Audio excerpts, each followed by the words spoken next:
It really has been a long time since I recorded one of these. In fact, it's been long enough that the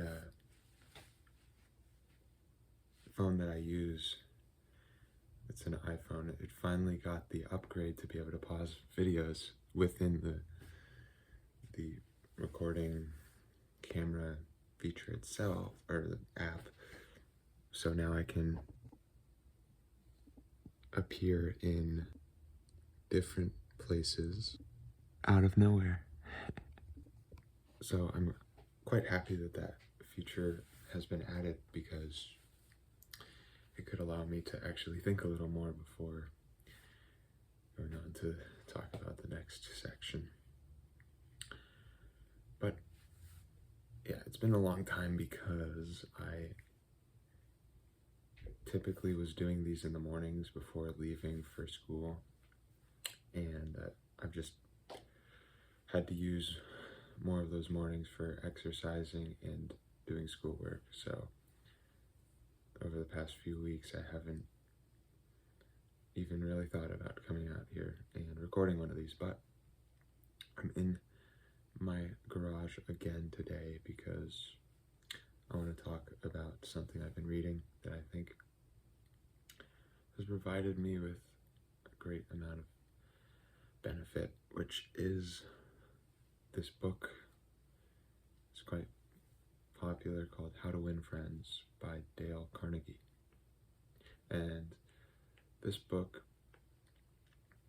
I think, has helped me a lot, and I feel like my interactions are becoming better. They're just becoming something that I'm more happy with in reflecting upon. I feel like they're just more the way I want them to be. And what I've tried to do while reading this book is what it suggests that you do, which is not just read page after page and try to get to the end like you might with a fictional book. Not a fictional book, but a fictional book. Fuck no. The book isn't fictional. The content is fictional. Whatever.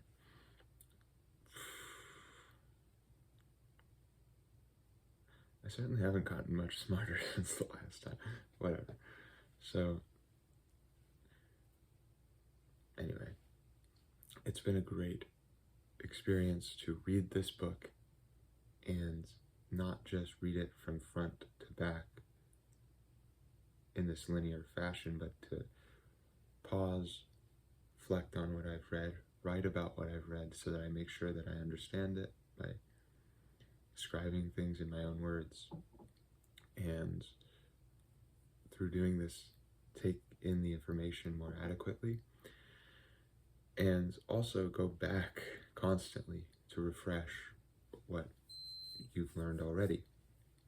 And a few of the most important principles that are within the book, I think I've started to really understand their value through making sure that I do this, that I follow the process that's recommended. And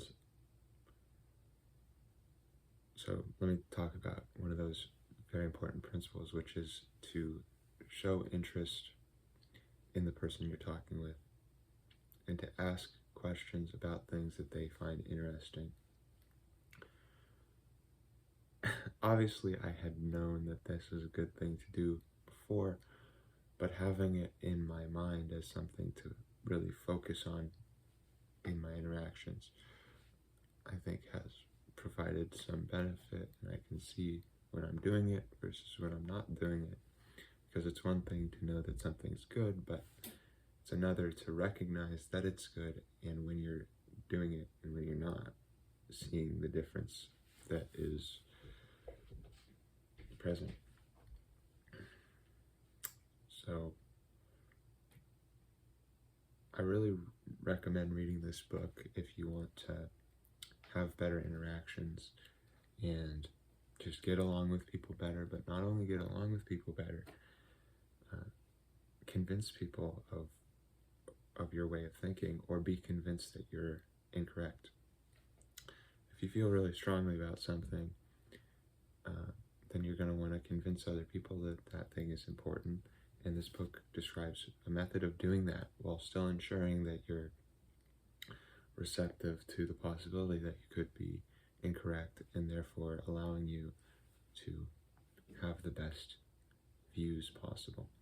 So I've only read the first 2 sections in their entirety, and now I'm on this 3rd section, which is specifically about how to convince people to your way of thinking. But in those first 2 sections, I think there's also a lot of value to be found in this pursuit, because one of the most important things that you can do to convince people that you might be onto something, or that they might want to consider what you believe or the perspective you have, is that you are a good person that they enjoy interacting with. That's a very crucial step. So anyway, I recommend that this book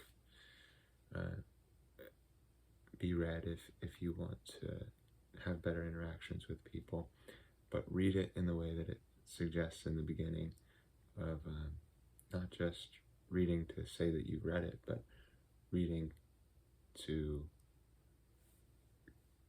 understand the ideas and go back over them again and again. And it's really important, because that advice is often thrown out when there's a book that has some value, that can teach you something, that you want to continue to go back and review it, write out your thoughts so that you see how much of it you're understanding.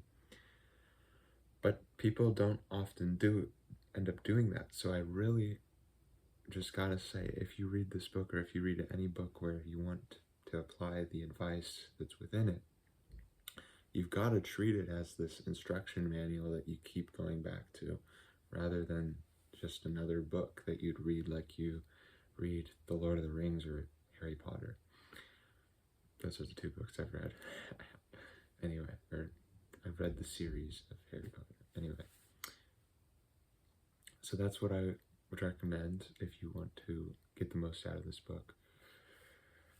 There's a lot of great advice, and I certainly have not applied all of it, but in applying the amount that I have thus far, I've seen the benefits, and it's really helped me to realize that I shouldn't get upset at people when I take a particular approach in trying to convince them of something, because that approach is incorrect.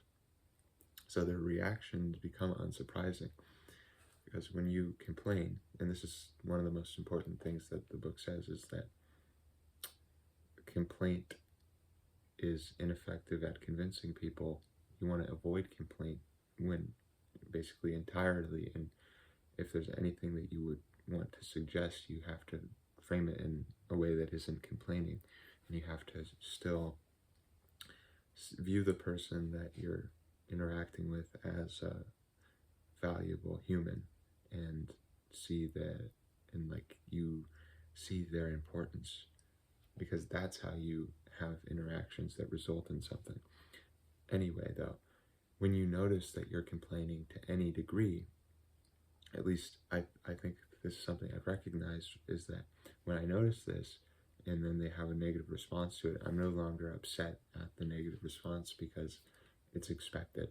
And I think a lot of frustration, maybe the entire cause of frustration, or a key contributor, is confusion and not being sure why something's occurring. But through reading this book, you can see, and you're convinced by the idea that people do not respond well to complaint, and you can see it in yourself, and then you can see it in other people. So that's really helped me to not feel frustrated in my interactions. That's about all.